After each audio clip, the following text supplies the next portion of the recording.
Mendak pisan yaiku slametan wong mati wis oleh setahun anggone mati.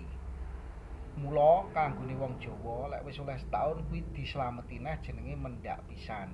Slametane rupa-rupane ya padha karo satusan.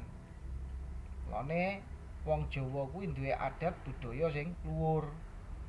Lah isen-isene wektu slametan mau selain diujubne Jawa, cara Jawa, kuwi mau biasane sadurunge ngono sing agamane Islam kuwi dienekne yasinan karo tahlilan. Dadine hikmahe piye? Ya iso ngrukukne tangga teparo sanak famili. Malih dadi guyub ketara guyub rukun, mangan bareng, rokokan bareng, lan nang kono ya jagongan. Jadi paling ndak iso menghibur keluarga sing ditinggal mati. Lan ngiras ndongakne wong sing mati mau supaya dilebur dosane. Ditampa kabeh ngamale, dijembarne kubure lan padang dalane.